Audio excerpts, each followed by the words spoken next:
has turned that country from being rather behind the pace economically into one of the most important major world economies.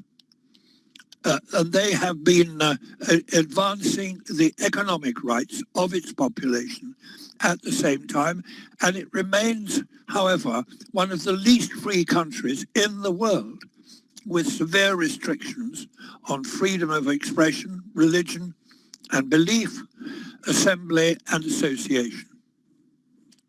Through a high-tech mass surveillance structure and an extensive internet censorship system, the authorities monitor the behavior of the population and suppress individual liberties.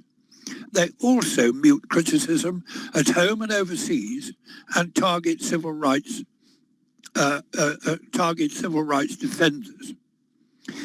Moreover, and this is very important, moreover, their treatment of religious and ethnic minorities has worsened over the past decade, and the report refers at some length to the plight of the Uyghur people within China, that Muslim sect, if I can call it that.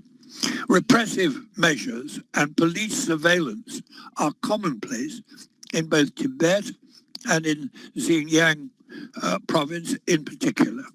In these regions, Beijing has used arbitrary detention, indoctrination, forced labor, sterilizations, forced abortions, mandatory birth control, and religious repression to assert its control.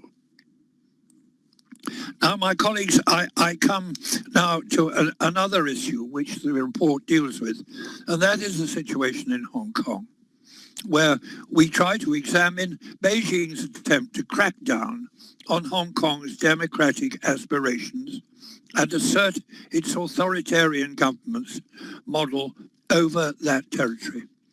I have known Hong Kong for many, many years, and I've visited it several times. And there always has been a movement there for democratic aspirations. And so there is nothing particularly new in that. But in 2014, the Hong Kong authorities violently confronted pro-democracy protesters taking part in what was called the Umbrella Movement. Last year, they repressed up to 2 million pro-democracy protesters who had taken to the streets. More recently, the situation has deteriorated further in the territory. In June of this year, the Chinese authorities imposed a national security law on Hong Kong, which gives sweeping powers to the authorities to crack down on the opposition and quash future protests.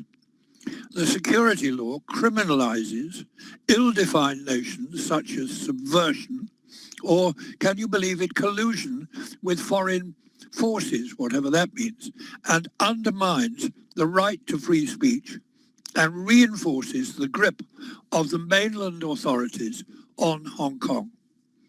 These powers have already been used to arrest a number of pro-democracy and media figures.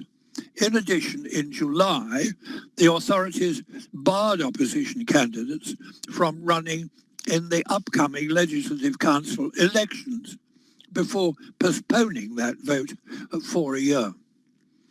These actions are a matter of grave concern and constitute a clear message from Beijing that the Chinese Communist Party is determined to put an end to the liberal order and the freedoms enjoyed by the territory and its residents since the 1997 sovereignty handover and the adoption of the one country, two systems principle. Furthermore, the scope of the security law's application is not limited just to Hong Kong. It could be used against anyone who criticizes the Chinese authorities. This is why some allies, including the United Kingdom, the United States, Germany and Canada, have suspended their extradition treaties with Hong Kong. Since the adoption of the security law, Hong Kong has sanctioned and issued warrants against activists abroad, including United States citizens.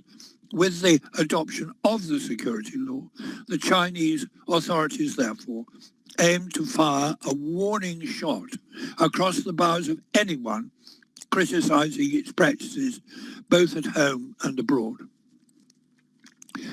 Colleagues, I now come to the situation with regard to the COVID-19 pandemic, because this has shown the risks associated with China's partial rejection of the global liberal order, the restrictions imposed by the authorities on freedom of speech, and particularly on the silencing of whistleblowers, gave the coronavirus a critical month-long head start after it emerged. As such, they contributed to its spread in China and beyond. The lack of transparency subsequently displayed by the authorities worsened the crisis. The efforts to suppress information made it challenging for experts around the world to determine the true scale of the outbreak, and therefore undermined their ability to respond appropriately. The COVID-19 crisis has also reinforced the resolve of the Chinese authorities to strengthen and export their repressive governance model. There is a significant risk that new security and surveillance tools developed during the pandemic will remain in use once it will have subsided, and that the Chinese authorities will use their public health protection as a pretext to expand their censorship and repression. In addition, the pandemic has led the Chinese authorities to make increasingly use of disinformation and propaganda tactics. They've been spreading conspiracy theories about COVID-19 and its origins. They have been also trying to present China as the responsible global power by ramping up their propaganda efforts. These efforts aim to shift the blame away, undermine democratic regimes, as well as promote and export China's authoritarian governance model. Finally, my colleagues, Beijing has exploited the global uncertainty created by the pandemic, whilst most of the world's attention is focused on responding to the crisis, to opportunistically advance its interests in the neighborhood. This has been particularly obvious recently in the South China Sea, where China is increasingly engaging in brinkmanship and aggressive activities, and we deal with that in the report. Now, let me conclude with some key points that we all need to keep in mind in our response to an increasingly assertive China. Over the last 2 decades, China's growing military capabilities, economic power, and political clout have changed the international balance of power. We have to face that. Beijing's recent actions in Hong Kong and the South China Sea are a clear reminder that Beijing does not intend to abide by the rules of the global liberal order. China is using its newly acquired influence to present its authoritarian governance model as an alternative to the liberal model and export it beyond its borders. As its role in the world evolves, and China's role has increased most dramatically in recent years, China increasingly challenges the liberal foundations of the current global order. These attempts to undermine the liberal structures and principles of that order pose a threat to the values that define our democracies and underpin the alliance. Facing this challenge requires cohesion among NATO member countries. Despite occasional differences, our nations must speak as one to draw attention to those actions undertaken by Beijing at home and abroad, which are unacceptable and contravene global liberal norms. But very finally, at the same time, NATO and its allies should not treat China as a pariah state. Instead, they should engage constructively with Beijing and encourage common understanding and tolerance. The recent souring of relations between some NATO allies and China is a cause for concern. China and the alliance face common security threats through international terrorism, through climate change, the COVID-19 pandemic, just to mention a few. Tackling these issues requires international cooperation, and it will necessitate a frank but open dialogue between the alliance and China in the future. Thank you.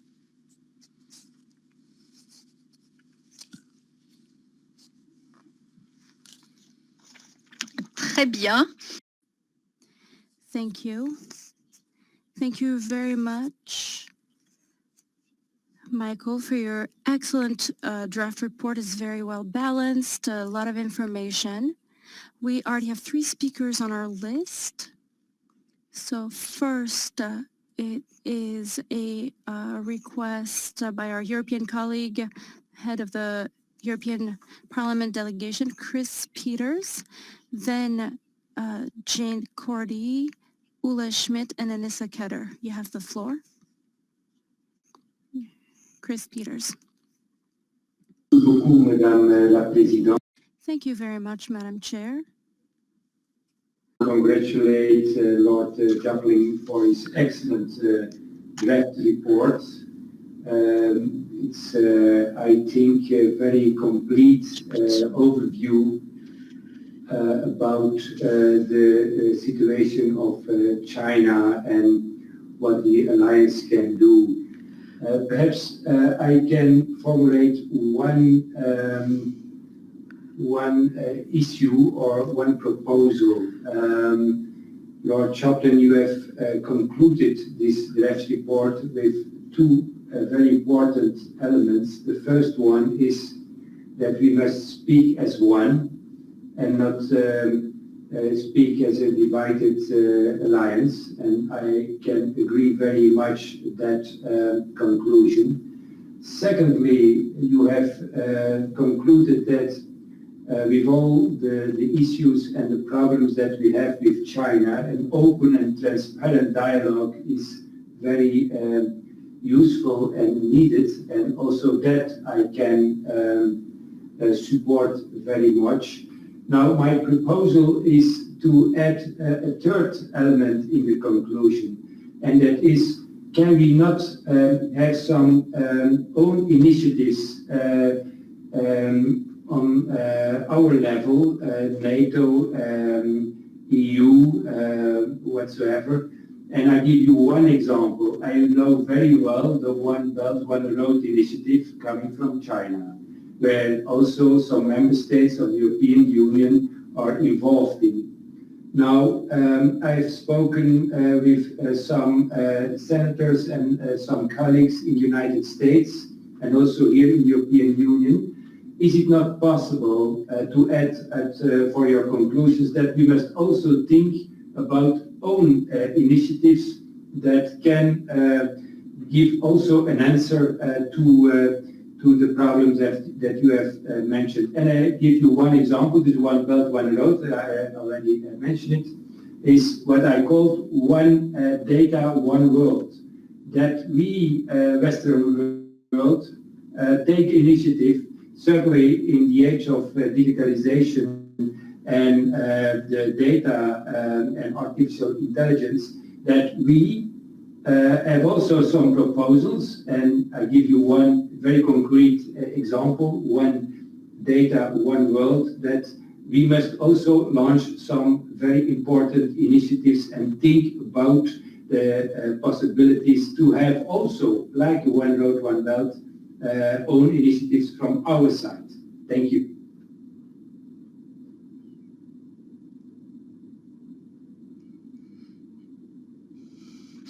Est-ce que Michael, would you rather answer directly or would you rather have several questions first and then answer all the questions at once? I think, Madam Chairman, we perhaps might have all the questions, and then I'll bien. sum up at the end if that's acceptable to you. Bien sûr, la parole It's fine. So now I will give the floor to Ulla Schmidt.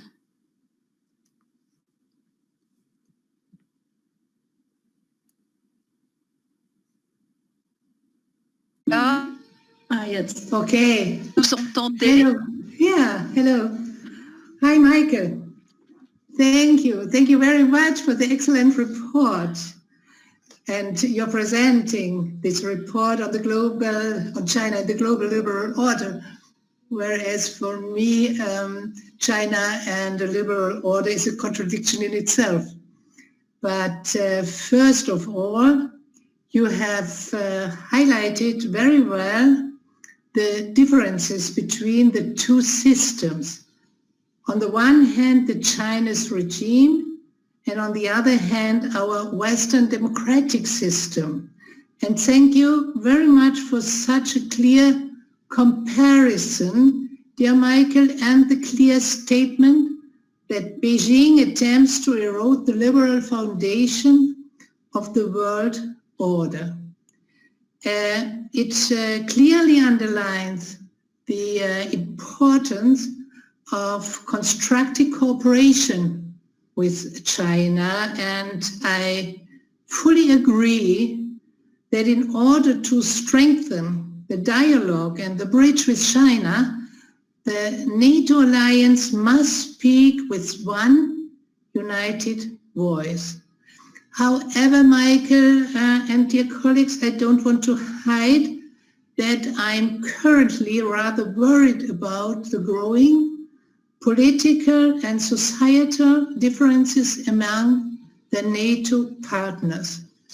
And this growing divergence threatens to weaken the unity of our alliance. And this concern, Michael, leads me to the question for you, trusting in your great experience, and for all of us, dear colleagues, how can we, as NATO PA and NATO, reinforce our commitment to values of democracy, the rule of law, personal liberty and human rights?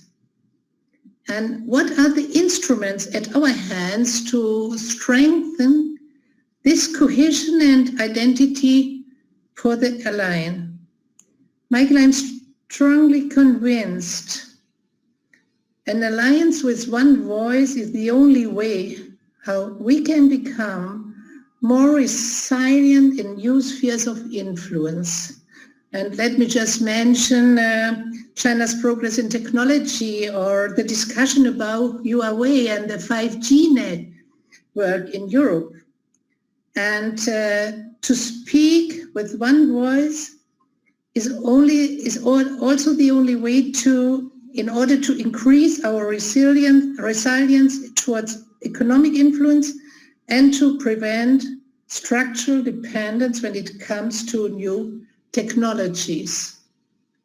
And I hope that we will find a way, and also in a situation where I'm not the only one who is worrying about the development in the NATO. Thank you.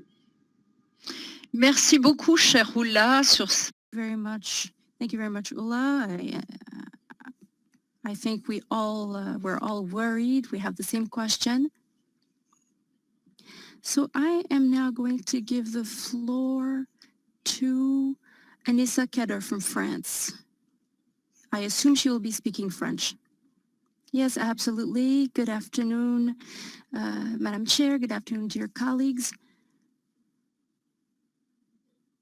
Let me know when you're ready to hear my intervention. Yes, we are listening to you. You can go ahead. Right, so in 2019, it's the first time that an official NATO summit declaration said that China was at the same time a land of challenges and opportunities. And we share that opinion. So there are indeed opportunities in China on global topics such as climate change, the protection of biodiversity, lowering the debt for developing countries. China can be a very great asset to that effect. So we duly note that. And when allies are targeted by unacceptable threats, we also have to be aware of this, because with China, we also have a number of challenges. Together with our international partners, we're very worried, especially as far as the situation, the degradation of human rights in China and in Hong Kong, from what we see in the press and various human rights organizations. This is very worrying, especially because of practices that go against the universal principles that we have in all the main international conventions to protect human rights. So this is what we've been saying very clearly. Our president said that to his counterpart, Xi Jinping, when he came to France in 2019. And he renewed that message when he went to China back in November. The French president expressed his concern as far as the situation in Xinjiang, and the foreign minister expressed his position in July and August, was very firm. As far as I'm concerned, I'm monitoring the issue very closely.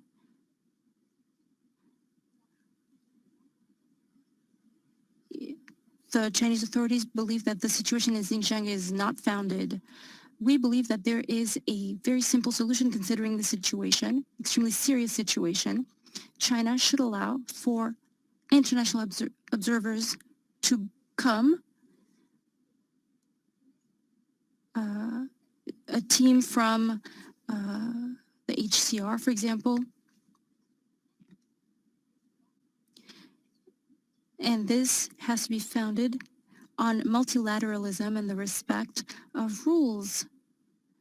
And we have to move away from hegemony. So we have to be sure that this happens. And this would be in our interest. And as was said by our rapporteur, this requires strengthening our partnership with all nations and regional organizations that share those values. France has a role to play in this. And also to better our understanding of China's increasing role on the international scene. So we have to give constructive messages. And I wanted to say this. I wasn't able to say this in the beginning. I would like to thank our colleagues. Thank you very much, Lord Jopling, for this excellent report. Thank you so much.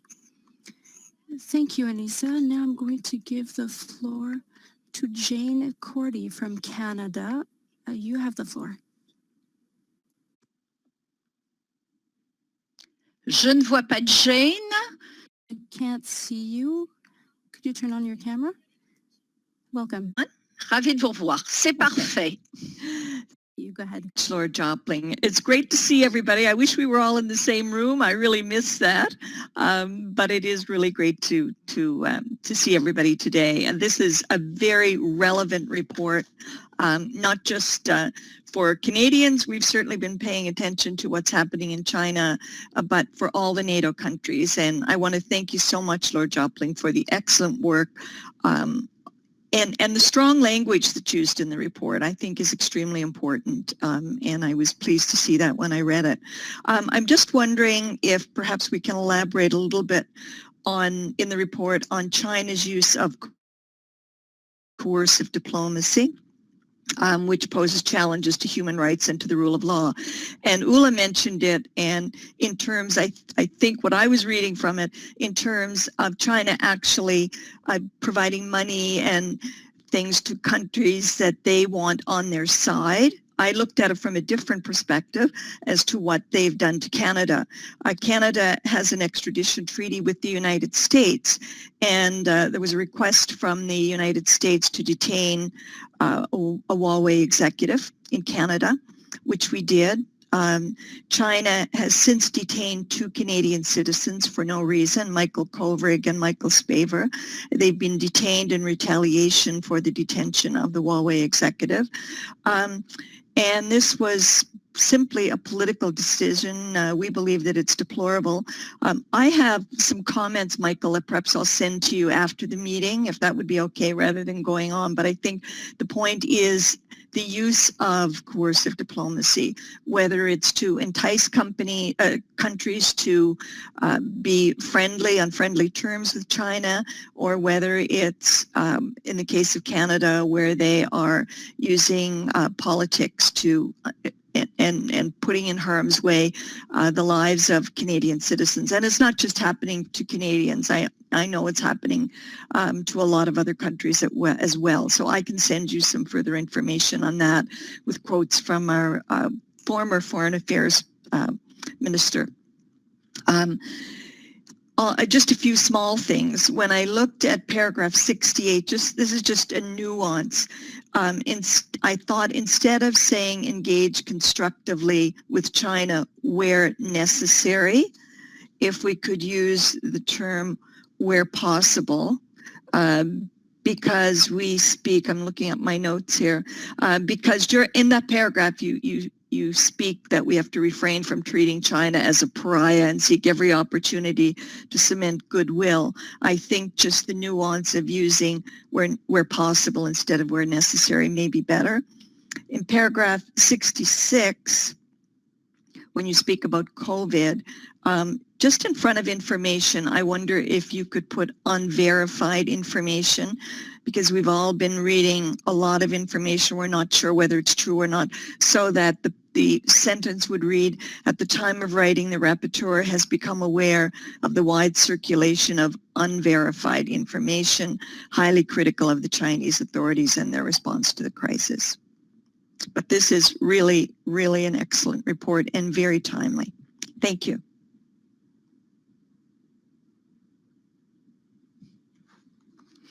Merci beaucoup. Thank you very much. I have another request from Nasi Sinisli. You have the floor. And hopefully I didn't butcher your name. Do correct me. Chers collègues, êtes-vous là? Nasi Sinisli, you have the floor. Are you there?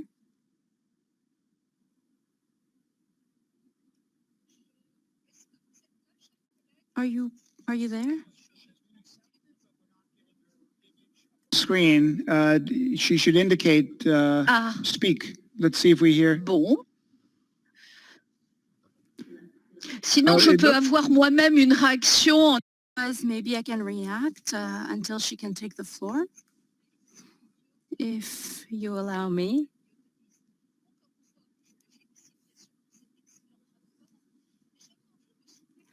So indeed, I think it's an excellent report, and I wanted to raise 2 points because it's a topic that we have to look into at some point. So first of all, the relations between China and Taiwan. So at some point, China said that Taiwan was not allowed to be a member of WHO, which had ramifications as far as COVID, for sure. The second point is the heavy economic presence of China pretty much everywhere. They give money or loan money with no strings attached. And it's very difficult for our companies because they can't compete with that. So that's very difficult for them. And especially because we're going through a fairly difficult economic crisis after this health crisis. So we have to also think about that. And I wanted to recall the speech given by Jens Stoltenberg in June on COVID, and he said that this increasing gain in power for China was very worrying for NATO, because we had to have a more all-encompassing international position. So my question is, should we not go ahead and do something before 2030? Because I know the reflection is going to happen and continue until 2030, but shouldn't we be pushing for NATO to strengthen the partnership with nations with which they already have partnerships, New Zealand, Australia, and others, South Korea, but also maybe try to have new partnerships with nations in that region. So in the same way that as a French person, I would want for NATO to work harder to fight against Daesh, terrorism, and so on. But that's all I had to say on that. I think that our colleague probably has found her mic and camera. Hopefully it's the case. I don't think she has. She seems to have, she's not on our screen. So we will, I think Bon. perhaps. Alors écoutez, moi je propose à Lord Jopling de... Then I would like to give the floor back to Lord Jopling so that he can answer all of these questions. And if we can find our colleague again, then we'll give her the floor. Lord Jopling. Thank you very much. I'm afraid I listened with great interest to the contribution of the lady who's just been speaking, but I'm afraid I missed at the beginning and didn't have it up on my screen, her name. So if we could, and sometime after I've tried to wind up, have her back on, so that I shall know her name. Oui, la personne qui venait... Yes, the person who just took the floor is the chairperson, Joël Garriot-Mellam. I'm not sure if it's because the translation can be heard, or maybe it was because that was a bit too long. French? Yes, it was. I'm sorry, I didn't realize it. In English, No, would it be easier if you want? No, I heard it. No, I heard the translation, but I thought it was somebody else, and I didn't realize, because of the translation, that it was your golden voice. J'aurais dû me nommer, effectivement. I apologize, I should have said my name. No, I'm sorry. Well, thank you very much. Michael, nous vous écoutons peut-être en attendant. So Michael, I'll give you the floor back again. Very much. I'm most grateful, and I'm sure Nathan will agree with me, to have heard all these suggestions and comments. And let me say at the beginning, we'll take very careful note of what has been said and try to work some of those ideas into a revised draft for the annual meeting of the Assembly, whether it be in person or whether it be a virtual meeting. I understand these things are going to be discussed at the Standing Committee in the next few weeks. So let me begin. And first of all, Chris Peters from the European Parliament, thank you for the kind things you said. The 2 points you made, I could not wrongly, that your message was we should speak as one, and also that we need a dialogue with China. Those two streams are vitally important, and I'm afraid I wasn't enormously familiar with what you call one data, one world, and certainly the suggestions you made, we will look at very carefully and see if we can integrate that in the report. And second, my old friend Ulla, who's a great friend of the committee, which you, Joel, are chairman of, thank you. She said in a way that the title is a contradiction. Well, of course it is a contradiction, China and the global liberal order. And the committee, the report tries to draw attention to that diversity, and Ulla agreed very much about the need for unity. This seems to be the one theme which comes through the contributions we've had of the need to unity. And Ulla referred to her concern of the growing divergence between some of the member states. And she asked the question how NATO can help. And there are various ways, but the way which is most open to us is through our assembly and by having discussions and meetings and visits, because the committee, as you know, Madam Chairman, was due to go to China earlier this year before this report was produced. And we've been prevented from doing that, of course, by the pandemic. And Ulla also referred to the great dilemma of Huawei. This is a matter which I did refer to in my introductory remarks, and the report also talks about that. I know our Turkish friends have made a number of comments about the Hawaii situation, and what I'm not sure whether they are listening to this, but I have taken note of the various suggestions that our Turkish friends have made, and we can perhaps, we shall certainly try to see if we can accommodate their points in the report.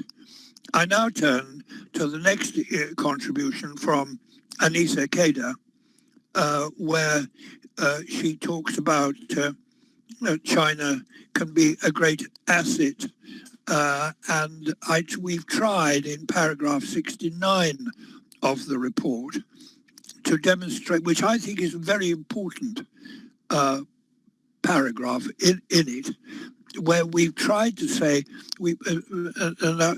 I think you, Joel, referred to this too, is we mustn't deal with China as a pariah state, that we must try to keep contact, but at the same time being firm in standing for our principles of democracy and human rights and so on. I noticed that Anissa's contribution, she talks about should we allow international observers. I was interested in that, and within the last few days I have heard that a tribunal has been set up by a very distinguished British lawyer, Sir Geoffrey Nice, who is proposing, it's been suggested that he should lead a tribunal to deal with some of the problems which we face with regard to China. And I really don't have much detail about that, but I think it's worth just drawing my colleagues' attention to it at this stage.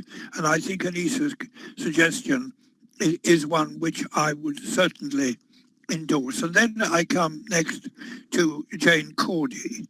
And thank you, Jane. It's good to see you. We look forward to getting your suggestions. You made two in particular, and we certainly look at those. And thank you very much for that. And finally, Joel, your own contribution at the end, which I didn't realize was you, as I said. And you referred to the Stoltenberg speech where he talked about his anxieties, which you referred to, and those anxieties that the Secretary General has are shared, I'm sure, by all of us. And you did suggest that we should push for action before 2030. I agree with that. I think that it's a sensible thing. There's nothing like doing things now. Now, I hope, Madam Chairman, I've covered most of the most helpful contributions. I don't know if there's anybody else wanting the floor. Absolutely. Pardon, excusez-moi. Nous avons... Yes, we also have an Anna Bonfrisco who'd like to take the floor from the European Parliament. Can she open her mic? Great, thank you.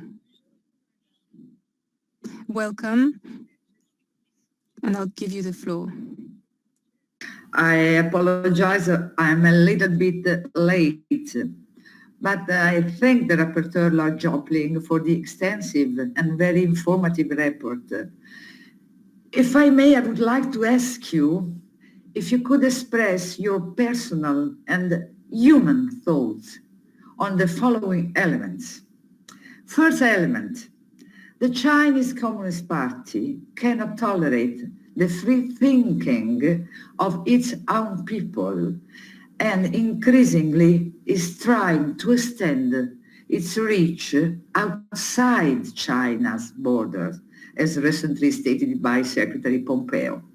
Second element, experts are warning that China is quietly working to weaken the United Nations commitment to human rights, meaning also that China is trying to prioritize interests of states above those of individuals.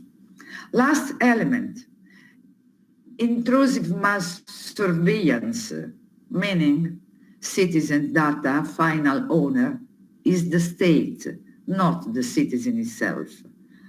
Lord Jopling, this is typical of intellects that are vast, cool, and unsympathetic. A terrifying scenario ahead in front of us. Thank you, Mr. Jopling.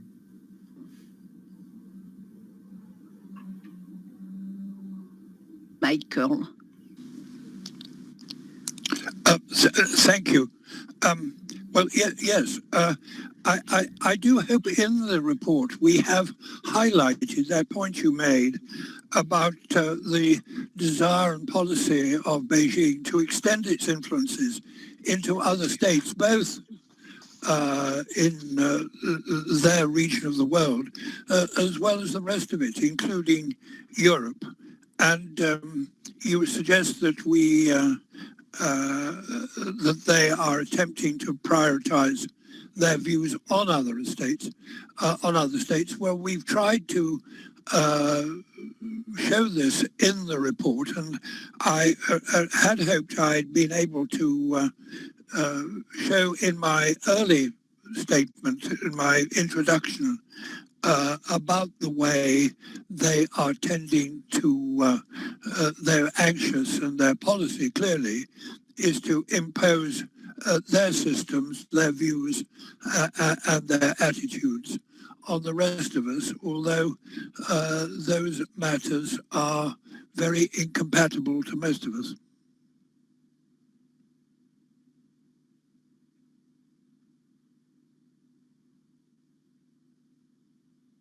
Venant possible, nous n'avons pas. Thank you very much. Unfortunately, we weren't able to get in touch with our Turkish colleague again. So once again, I would like to warmly thank you for this excellent report. I think we were able to take into account other dimensions of this relationship between China, our nations, and the liberal world. So thank you very much. And of course, we will continue to deal with this subject with you, with the hope that we will be able to meet in person and go to China together with you. So thank you very much, Michael. Next, we're going to move on to the following draft report.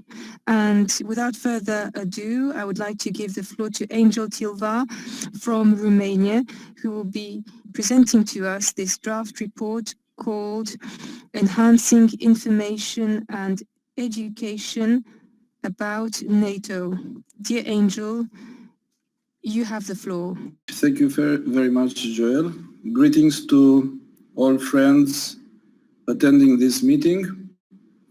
Let me start by saying that it is a great pleasure to present to you the initial draft of this committee's report on enhancing information and education about NATO.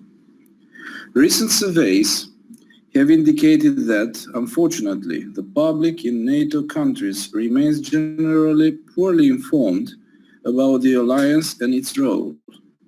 This, in turn, directly affects our citizens' support for NATO.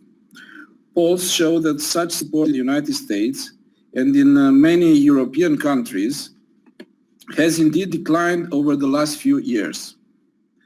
Reversing this trend of declining confidence in the alliance makes it essential to better inform and educate the public about NATO's crucial role in ensuring the security of the Euro-Atlantic area. NATO, the NATO Parliamentary Assembly, as member states have all taken important steps in recent years to better engage citizens and raise awareness about the alliance. The draft report details them. At the NATO level, the Public Diplomacy Division moved towards a more integrated and holistic communication approach to reach out to the public about the alliance role and objectives. In line with the approach, NATO launched a number of successful initiatives, including the We Are NATO campaign. Such campaigns are important to promote the alliance's mission and values and to underscore the benefits of membership for allies and their citizens. As for the NATO Parliamentary Assembly, dear colleagues, communicating and educating about NATO is one of its core missions. As you know, it raises awareness about the security of the transatlantic area among parliamentarians. It also reaches out to citizens within and beyond NATO's borders. Last but not least, member states are critical actors in efforts to better inform and educate the public about the alliance and its benefits. They greatly contribute through the development of school curricula and the creation of study programs, essay competitions, youth forums, or social media campaigns about NATO. Such efforts must continue, be further intensified to ensure the public's awareness and support for the organization. This draft report examines in particular the innovative steps taken by 4 individual member states and partner countries to educate and inform the public about NATO. I will not go into too many details right now, but I would like to share with you some of the key findings. The first case study, which focuses on my own country, Romania, shows that it is essential for member states to take an active part in efforts to communicate about NATO. It also highlights the importance of reaching out to the youth, in particular through social media. And Romania joined the We Are NATO campaign as a pilot country and also launched its own communication campaigns. School-leave students were prioritized as a target group in our communication efforts. These efforts have been successful in achieving a higher level of understanding of NATO's role and objectives and the importance of Romania's participation in the alliance among the Romanian population. This, in turn, has resulted in a measurable increase in support for the alliance. The second case study focuses on Montenegro. It highlights the major efforts made by the Montenegrin authorities in reaching out to the public about the benefits of NATO membership. It, however, also shows that despite these efforts, public opinion about the alliance remains divided in the country. This stems in part from historical grievances and widespread misinformation about NATO, some of which is being spread by Russia. Therefore, reaching out to the public, increasing its understanding of NATO, and responding to Russia's destabilization efforts require continued cooperation and mutual support between individual allies and NATO itself. Efforts to communicate and educate about NATO are crucial not only in allied states but also in partner countries. In Serbia, for instance, public opinion about the country's relationship with NATO has traditionally been negative. Russia has been exploiting this sentiment to spread disinformation about the alliance. In light of these challenges, cooperation between NATO and the Serbian authorities, as well as the media, is crucial to ensure that the public is informed about the benefits and the partnership between Serbia and NATO. An example to follow in this regard is that of Ukraine.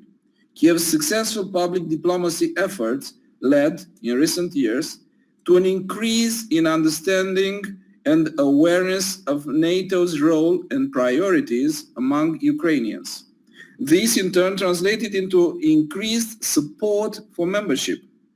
It is my belief that the lessons learned from the 4 case studies examined in the report should help us refine and why not improve our communication and education efforts about NATO. Similarly, best practices should be shared amongst member states and partner countries and replicated where and when possible.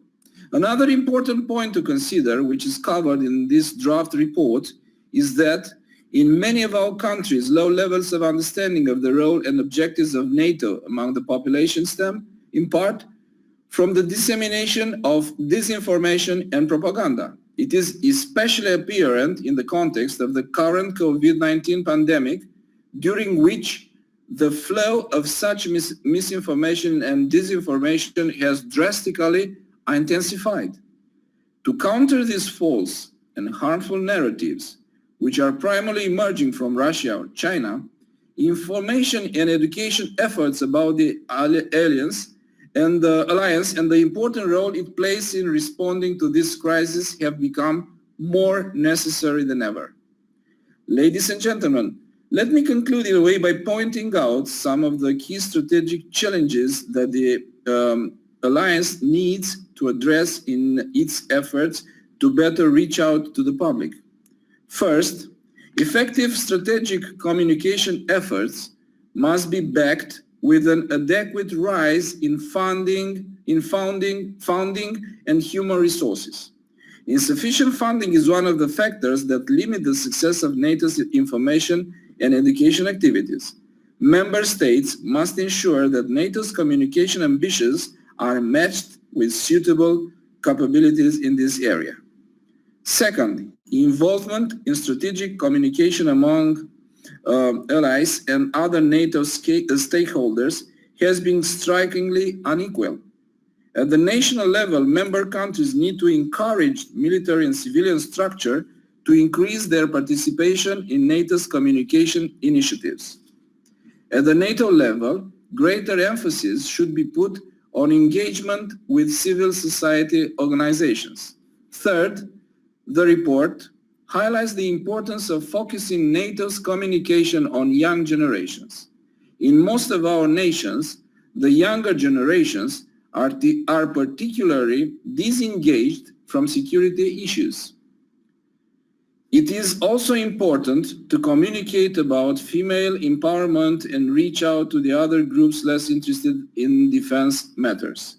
Engaging these audiences is essential to ensure their understanding of and support for the organization's role. It is obvious that NATO must continue and intensify its efforts to tackle disinformation and propaganda, to ensure that factual and reliable information about the alliance and its members reaches the public. Facing this phenomenon requires additional financial and human resources, a greater focus on strategic communications, and deepened partnerships with international organizations facing the same threats such as the European Union. It is my hope that this report and the recommendations it offers will contribute towards tackling this challenging. This would help NATO to better inform and educate the public about its role and its objectives. And as such, it would ensure renewed support for our alliance at a time when it faces increasingly diverse and significant threats. Dear colleagues, there are questions that may appear out besides those you will formulate that I think need special reflection and our attention. One of them may be, how can we, as a Parliamentary Assembly or NATO, ensure that there is sufficient support for NATO among allied populations? And one of the reasons may be the low level of support, which is often the result of poor understanding or knowledge of NATO, its structure, its structures, its objectives, its history, and the role that member states play in the organization. We have to foster better understanding of NATO, and this is important to reach out to groups that are less likely to be interested in defense or supportive of NATO and its objectives. Youth, as the We Are NATO campaign development showed us. This can be done online or offline depending on the national or local specifics. Communication should also be adapted to include these groups and give them a voice.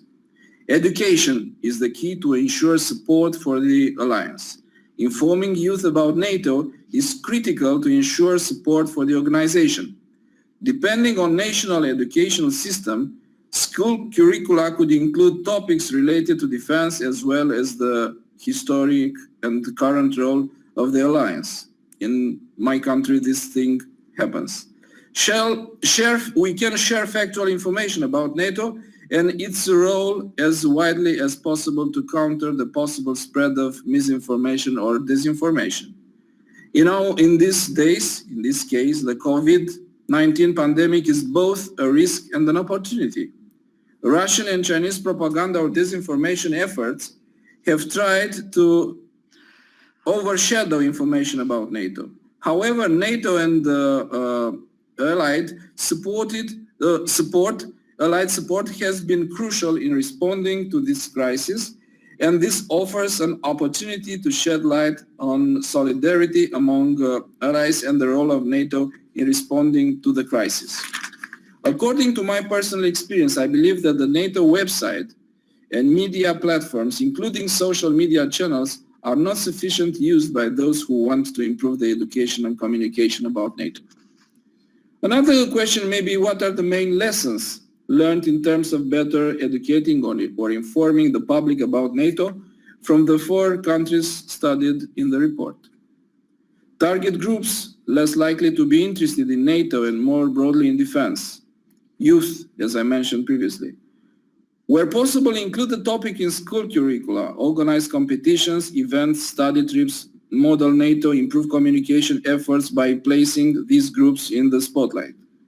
When it comes to reaching out to the youth, former NATO PR President Madeleine Moon from United Kingdom prepared a sample lesson to increase knowledge and understanding about NATO.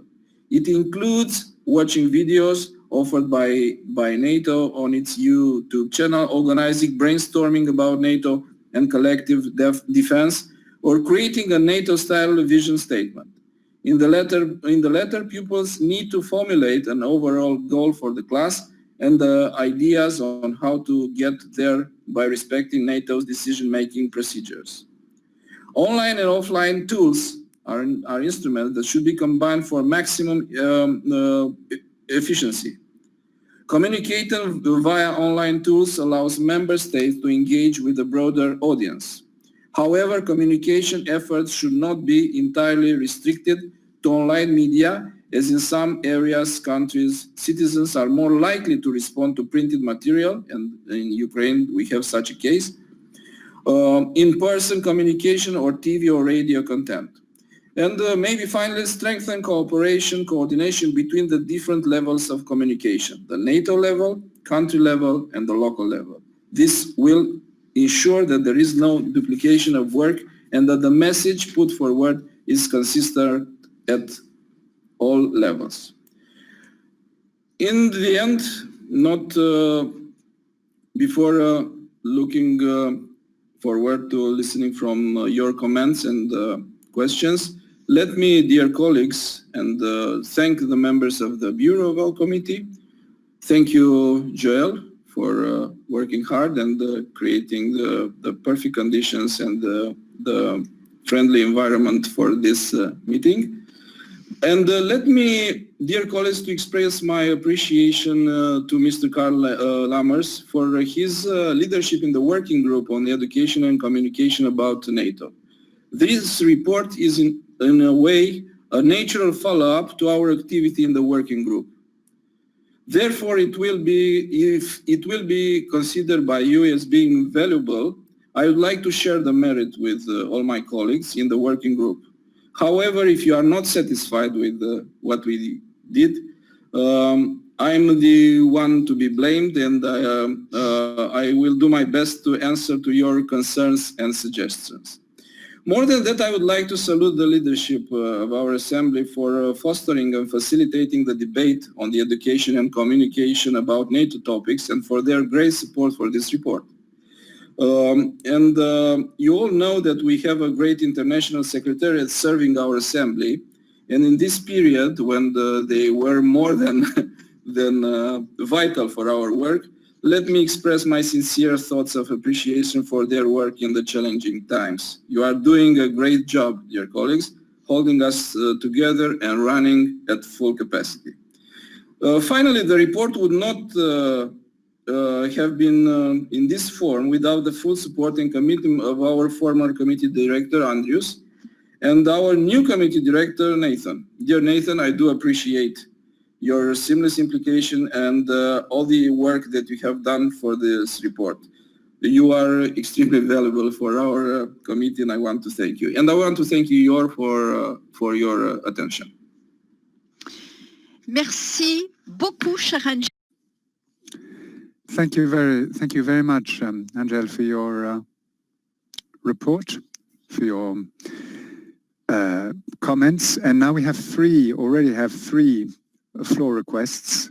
We've got our friend from Azerbaijan who would like to take the floor, Mr. Kamran Bayramov. Then we've got Chris Peters from the European Parliament, and Congressman John Shimkus. So we have three floor requests so far. So I'd like to give the floor immediately to our colleague from Azerbaijan. Chers collègues, vous avez la parole. So, dear colleague, the floor is yours. Thank you. Là encore, oui, nous vous entendons, mais nous ne vous voyons pas. We can hear you, but we can't see you. Now, there's a button for micron and, well,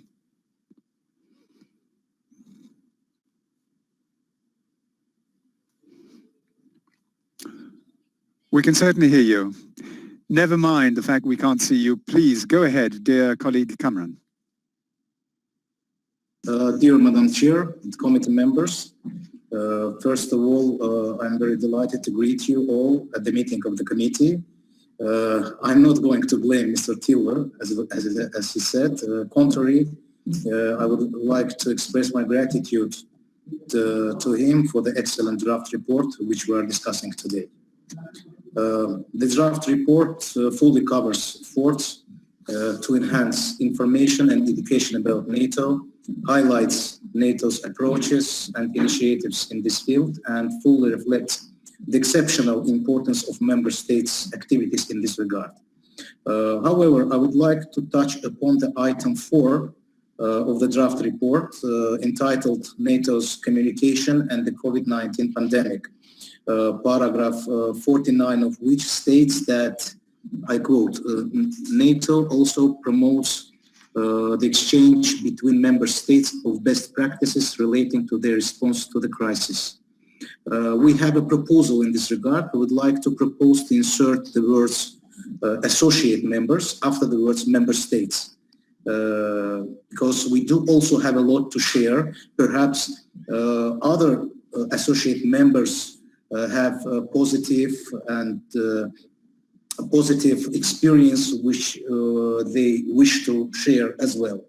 For example, Azerbaijan has been taking necessary initiatives and carrying out targeted steps at the regional and global levels in the fight against the coronavirus since the beginning of the pandemic. Our country effectively cooperates with the World Health Organization and has provided humanitarian assistance to more than 30 countries of the world. So Azerbaijan stands ready to share its positive and advanced experience with NATO's member states. At the same time, I would like to inform you that the summit of the non-aligned movement was organized on 4th of May this year in the format of a video conference and chaired by the President of Azerbaijan in order to ensure international solidarity in the fight against the pandemic, to promote the exchange of best practices.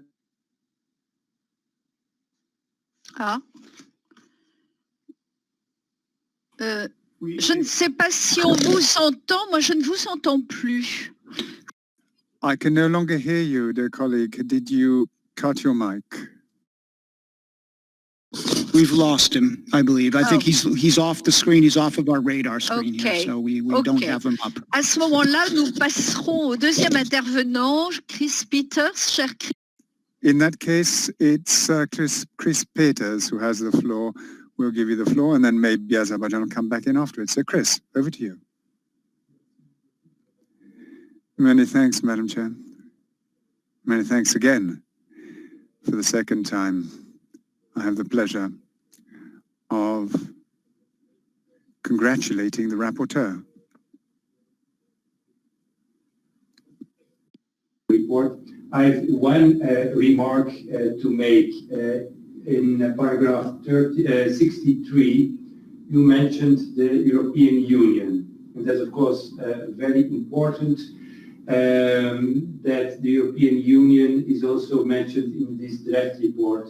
Now, I know very well that the Alliance and European Union have a lot of discussions about EDF, about PESCO and so on, but I'm convinced that we must enhancing the relationship between the European Union and the Alliance and NATO, and also between the European Parliament and the PA. And my proposal is that in your draft report, you mentioned very short the European Union, that we say some more words about this relationship. I know that European Parliament has a sui generis position in the PA of NATO. I hope that we can change that in the future, because I'm convinced that the relationship between the PA, NATO and European Parliament must be stronger, must be intensified, and I hope that in my presidency of as head of the European Parliament delegation, we can make that possible. My concrete proposal is, can you put some more emphasizing that the European Union and in particular European Parliament must work more together than it is now for the moment. Thank you. Merci beaucoup, cher Chris. La parole. Thank you very much, dear Chris. Now our US colleague John Shimkus has the floor. John, you have the floor. Right. I am waiting for my camera to come on. No, on vous voit très bien, cher John. Oh, we can see you in glorious Technicolor, John. Chairman, for this, and I want to thank my colleague from Romania for an excellent report. It is 9:15 in Illinois, which is in the central part of the United States. So the day is just starting for us. I have been thinking about this educational component that our colleague wrote about for many years now, because of my close work in a lot of the Eastern European countries, mostly the Baltic areas, and how the original freedom fighters are now aging, and the new youth, are starting to, wonder about these alliances. The unfortunate thing that happened, but also the good thing that's happened is, Ukraine. That has reinforced the need for NATO. especially in my colleagues from Eastern Europe. So I just wanted to share what I have done and what I plan to do in the future. As many of you know, I'm leaving Congress come the 1st of January, and it'll be my last time of serving and also being a member of the NATO Parliamentary Assembly. I'm going back into education, and I'm also working with the local university on eventually developing a class on NATO, in which I hope to bring students over, go to Brussels, go to Brunsum, maybe go to Berlin, maybe even further east, so they can see, the real challenges that we face. And I really encourage, and I did this as a member of Congress, I was in classrooms all the time, from grade schools to what we call high schools to university and college level. And I, in the middle part of the United States, there's always a little skepticism, as many of you know, on the United Nations. And there is a tendency in some parts of rural America to be isolationist. The way I countered that was to talk about NATO. We all know the monikers. We know the shared values, common beliefs of transparency, rule of law, self-determination, democracy, freedom, self-defense. That always helped me address the need for multilateralism in a part of the country which sometimes could be very isolationist focused. So I would encourage just our colleagues and maybe the rapporteur to encourage members to actively visit universities and colleges, and in that part, talk about this transatlantic relationship. It's something I've never been embarrassed about. It's something I've always spoken from the forefront, as we say in the military, and leaning into the foxhole. Many of you know I served in West Germany during the Cold War.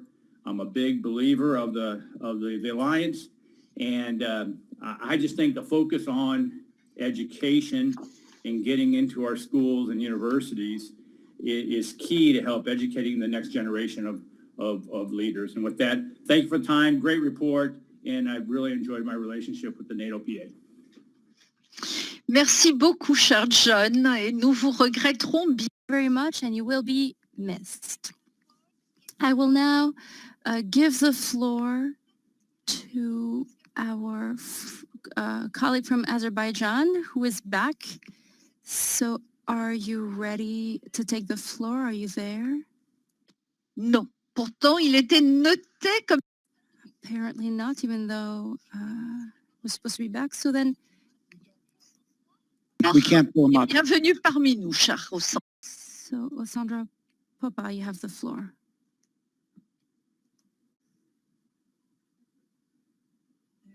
Thank you very much, Madam President, Madame la Présidente. Merci beaucoup.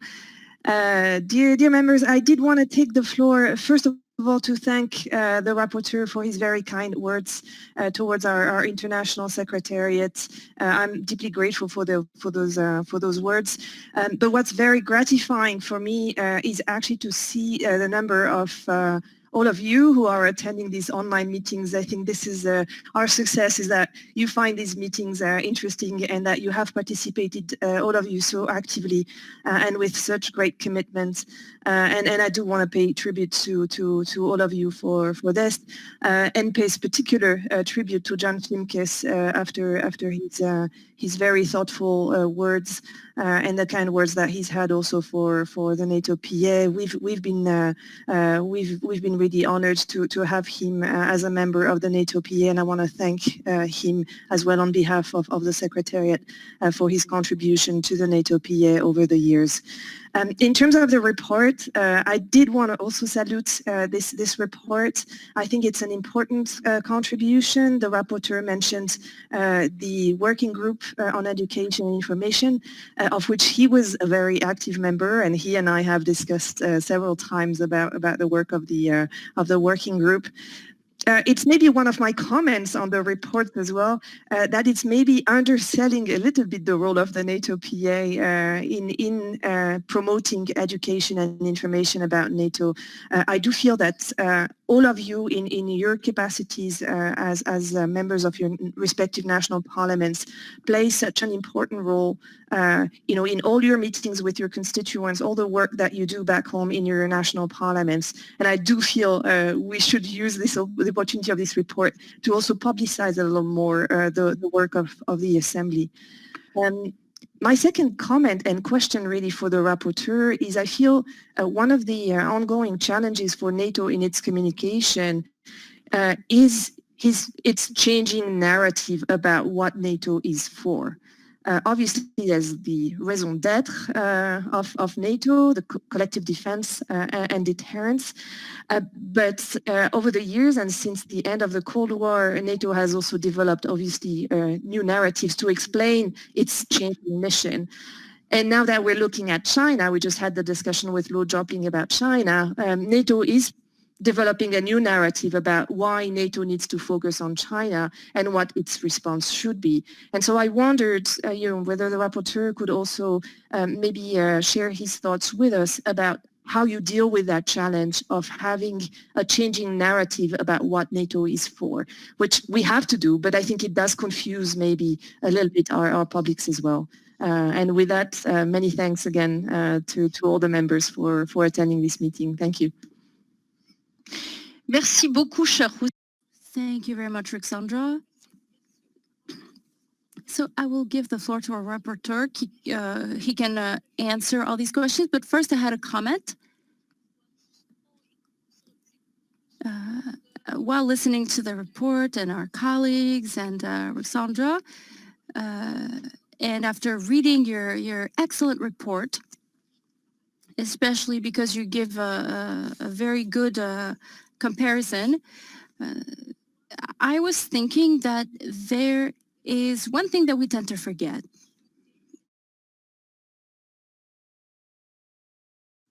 You mentioned the history, and that's very good, but I think it's very important to also stress remembrance for the younger generations, especially in Europe. As a student, I lived in Prague and also a little bit in Bucharest, and I see that today we don't talk about that time of history. For us, we just take peace for granted. The young generation does not even consider that there couldn't be peace, but think back to the Second World War. It was a different world, and I should have mentioned this earlier.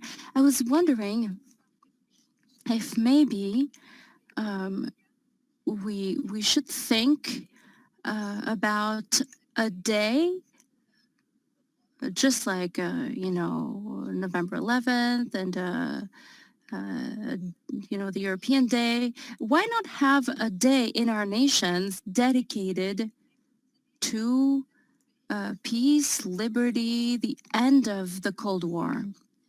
It's just an idea that I'm putting forward, but it's fairly symbolic, and sometimes it's useful to elicit curiosity in the younger generation. They might want to learn about history. So it's just an idea. I don't know if it's good or bad. You can let me know, but I just wanted to propose that. So I will give back the floor to our rapporteur, and congratulations for this excellent report. Thank you very, very much, James. Thank you, everybody, for listening to my presentation, and to those who made comments and addressed questions.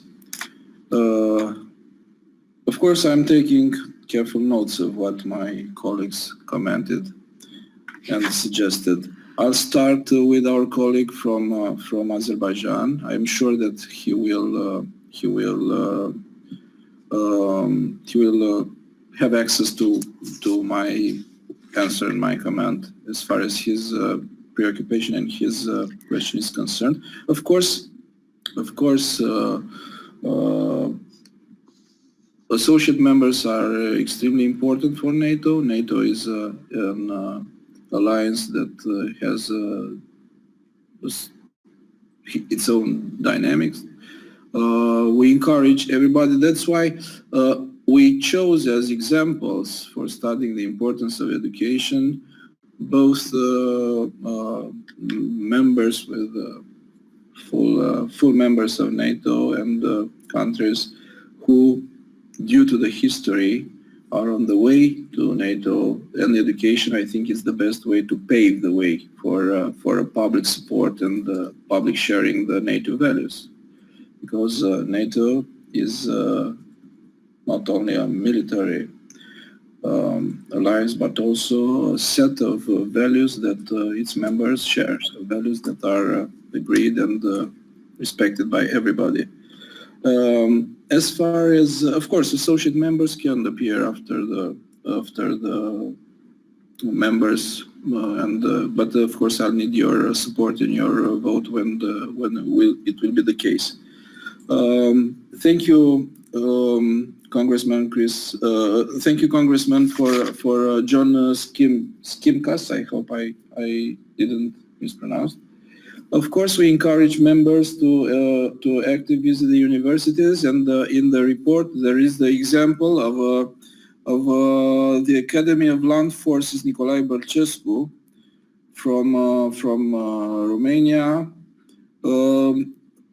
This academy ran from February to December 2019, an educational project entitled NATO, the Anatomy of the Alliance.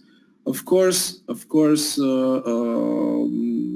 parliamentarians in Romania, which some of them participated in many activities dealing with NATO in universities or schools, and this is not something we take very easily, but we think that this is a very good way of promoting NATO, of explaining to those who are interested how NATO works, which is the reason for NATO, and at the same time the Parliamentary Assembly plays, as I mentioned in the report, because the report starts with making the distinction between the entities, and the Parliamentary Assembly has, I think, a freedom of movement which is not to be neglected, as parliamentarians are in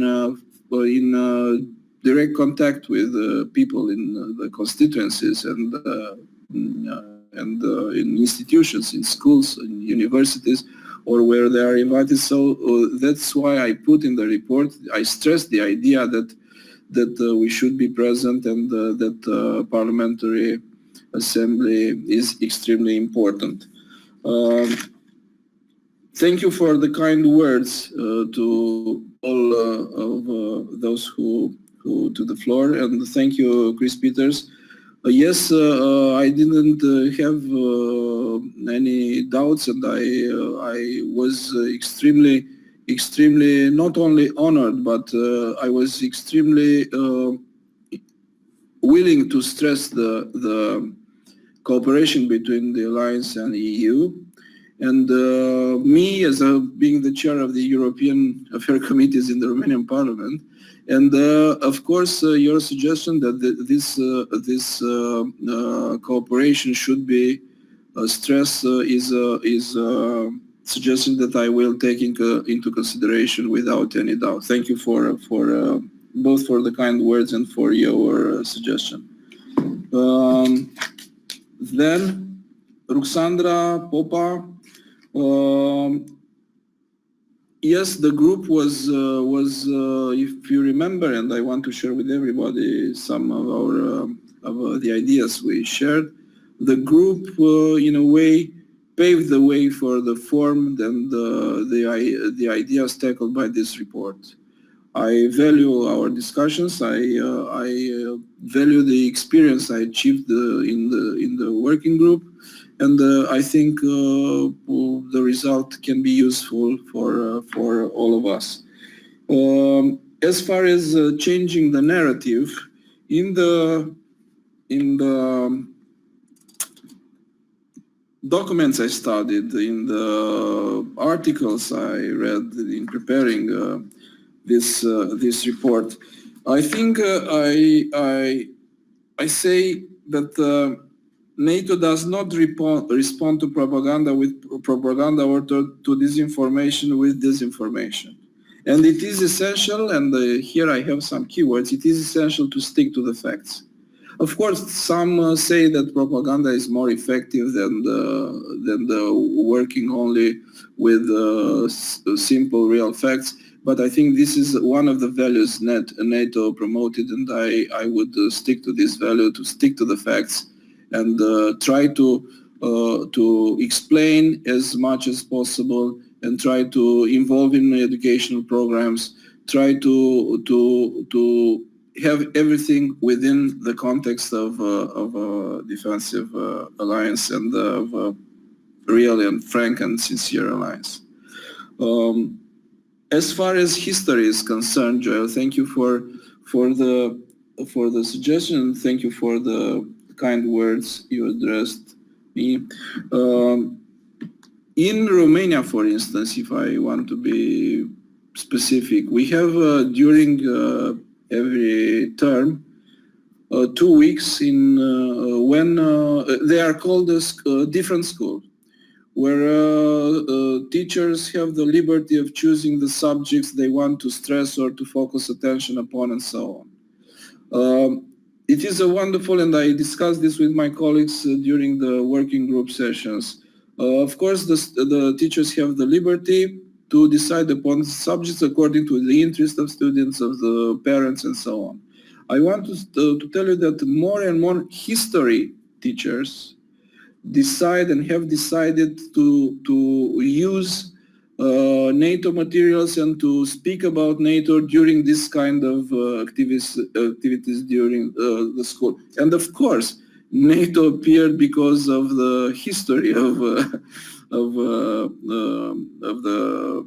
our civilization, and NATO was part of the history, produced history, and influenced history. So we can take NATO out of history. At the same time, to have a day when we should pay our respect to heroes and to those who brought peace after challenging times, it's welcome, but I think we should discuss more about this. This doesn't mean that every year, for instance, we celebrate NATO, and there are a lot of activities and a lot of events associated to NATO. I think, I'm not very sure that I could answer to all of your questions, but I tried to. And I want to reinforce the idea that I'll use all the suggestions and your recommendations in order to improve the materials you have been provided so far. Thank you very, very much. Merci à vous, Sharon. Thank you very much. And thank you for your excellent report. So now we're getting to the end of the meeting, so I would like to know if some topics need to be addressed, if you want to address any other topics before we close the meeting of this Committee on the Civil Dimension of Security. So are there any further questions or other topics you'd like to address? Apparently not. So if that isn't the case, I would like to remind you that the next meeting will take place on the 21st and 22nd of November. It'll be the yearly session in Athens. Our Greek hosts, the NPAIS, as well as the Standing Committee, have been monitoring the situation, and you will be informed if any changes were to happen, and if we had, for example, to cancel the meeting for health reasons, which we hope we won't have to do. But then again, we will let you know. So before closing the meeting, on behalf of all the members of our committee, I would like to thank very much our American colleague, John Shimkus, and our other colleague, Jim Sessenbrenner, for their excellent work within the NATO Parliamentary Assembly. This virtual meeting is the last one. So on behalf of the NATO PA, I'd like to thank you. As you know, Jim was vice chair of our committee between 2016 and 2019.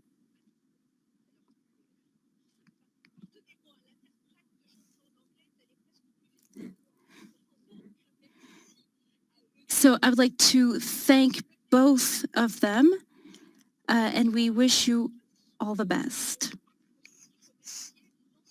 I would like to thank the staff of the NATO PA who made today's meeting possible. So I'd like to thank Paul, Sarah, who were present to man the meeting. I would like to thank the research assistants from the NATO PA. They did a lot to help Nathan as well as the committee rapporteurs over the past few months to set up their draft reports. So thank you. And we also had an excellent committee director. And we're very happy to see that you're leading this remarkably. So we're very happy and very grateful to you, specifically given the situation that is currently very difficult. Aussi remercier nos interprètes pour leur excellent travail. I'd also like to thank our interpreters for working in these very difficult circumstances.